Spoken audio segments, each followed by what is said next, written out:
The rain fell incessantly that autumn night, as if the sky were pouring all its sadness onto the streets of Lexington Avenue.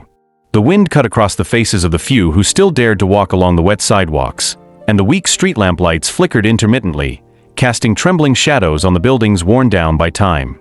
Inside the small corner diner, the Lexington Diner, a different atmosphere prevailed. The comforting aroma of strong coffee and toasted bread filled the air, warming the bodies and spirits of the few customers and workers who remained there. Serena Carter was wiping the counter for the last time that early morning. The accumulated fatigue from months of double shifts in 2 jobs left her body exhausted, but never her hardened soul. She was a woman of strength, with a kindness born deep in her brown eyes and spread through her welcoming smile. This was not the first time she had spent long hours working double shifts to ensure the bills were paid and that the small apartment where she lived had the basics to survive. As she folded the cloth to put it away, her attention was caught by a figure moving slowly outside, almost invisible under the rain's mist. It was a boy alone, curled up in an old wheelchair, wearing a worn coat that barely protected him from the cold. His face, marked by adversity, revealed a mix of fear and hope, while his blue eyes searched for something beyond the darkness. He was trembling, not only from the cold but from loneliness. Without hesitation, Serena pushed open the restaurant door against the wind, letting the bell announce his arrival and, above all, her act of compassion. The rain seemed reluctant, but inside the warm little room, hope was present. "Hey dear, why are you out here alone in this rain? Come in, it's not safe to be like this," she said with a sweet but firm voice, trying to break the ice of the fear surrounding him. The boy hesitated, eyes wide with doubt, but the kindness on Serena's face was stronger than his mistrust. He murmured that he was waiting for his father, someone who never arrived, as if that moment froze the promise of a meeting that might never happen. Serena felt a tightness in her chest hearing this. She knew well that empty waiting, that abandonment, that cruel life reserved for many. She helped him inside, carefully pushing the wheelchair and closing the door behind them, blocking the wind and the rain that still refused to relent. The warmth emanating from the nearby radiator felt like a small miracle, wrapping them both in a bubble of safety from the outside world. Serena took a clean towel and gently covered the boy's shoulders, then sat beside him, looking into the blue eyes that were beginning to lose their tension. "I'm Serena," she said with a smile that sought to convey trust. "And you? What's your name, dear?" "Daniel," he replied, his voice still shy but starting to strengthen in the presence of this friendly figure. Serena nodded, approving the strong name. "Daniel, that's a great name. Are you hungry? I want to make you something warm." She stood up and went to the kitchen, where her routine of preparing food was almost like a dance, cutting bread, melting cheese, heating the tomato soup that brought comfort and memories of the grandmother who had raised her. When she returned with the steaming plate, she saw Daniel's face light up for the first time that night, his eyes shining at the simplicity of the gesture. He ate slowly, carefully, as if every bite were a discovered treasure.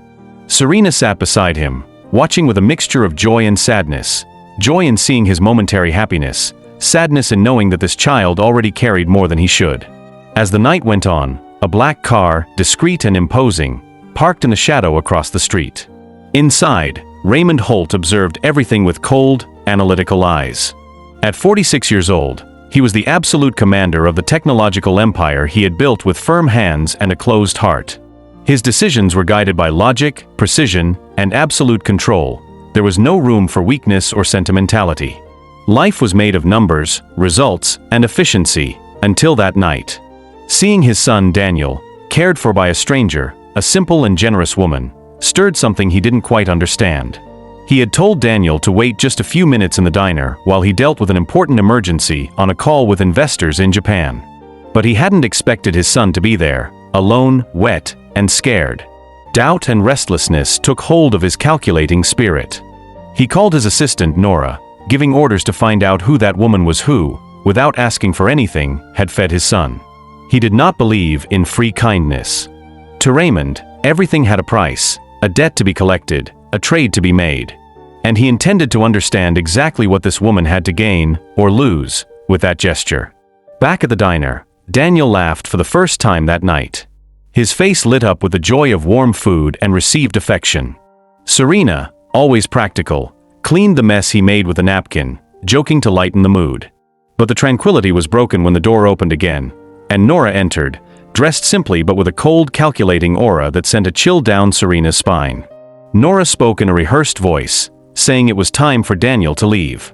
The boy, still hesitant, didn't want to go so soon. Serena sensed the tension in the air, a protective instinct alerting her.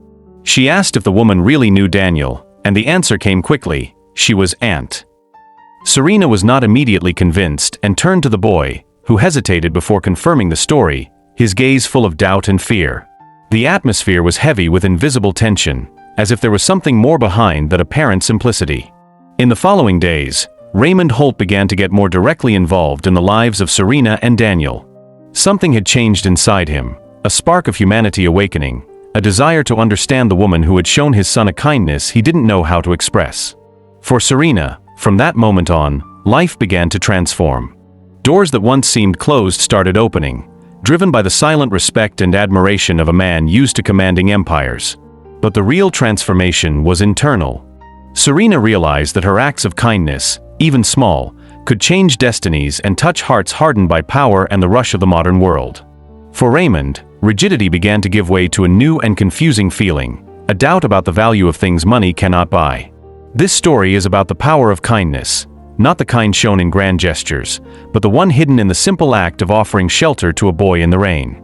It's about the strength that small moments have to change not only a life, but also hearts and destinies, even the most unexpected ones. Because in the end, life is made of these small miracles of empathy and love, which can emerge from the most unlikely situations and transform what seemed impossible into new hope. The days that followed brought an unexpected routine for Serena and Daniel. At first, she didn't know what to do with the responsibility that had fallen on her shoulders. Caring for a vulnerable child was not part of her life plan. She had simple dreams, worked hard to achieve her independence, and above all, wanted to avoid problems that could pull her into a world she wasn't sure she could get out of. But there was something in Daniel that awakened in her an almost maternal protective instinct. He was not just a child, he was a symbol of resistance, of an innocence that cruel life tried to erase, a reminder of what truly matters when everything seems to fall apart.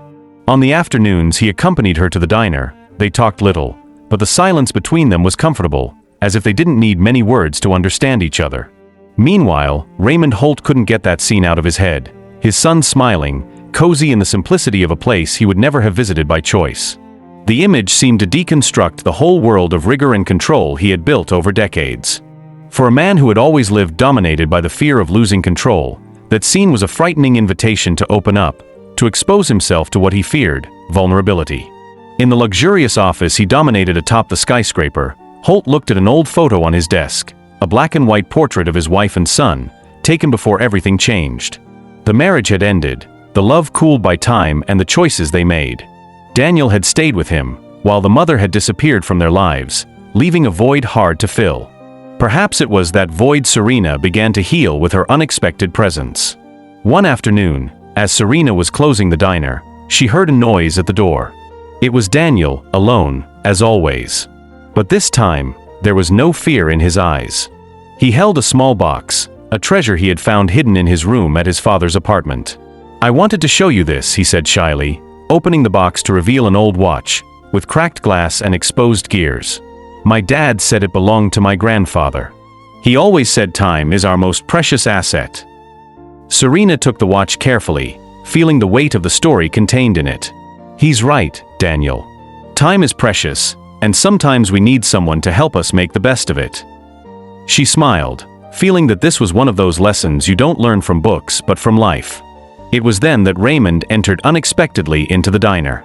His hard gaze met Serena, holding the watch in her hands, and Daniel, who looked at her with growing confidence. He took a deep breath, aware that that scene symbolized an inevitable change.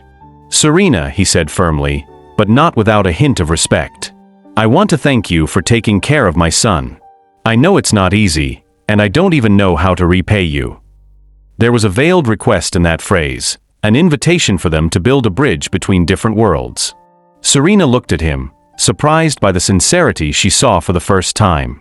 "I don't want anything in return," she answered honestly. "Just promise me that Daniel will always be safe and loved." Raymond nodded, a subtle smile breaking his cold expression. "You have my word."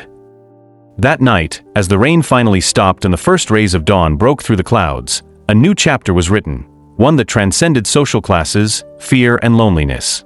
It was a chapter of hope, of unexpected alliances, and of the power of kindness to change lives in the most unexpected ways. And so, in the heart of Lexington Avenue, under the soft light of the awakening city, Serena, Daniel, and Raymond discovered that the greatest empire is built not with money or power, but with small acts of love and the courage to open one's heart.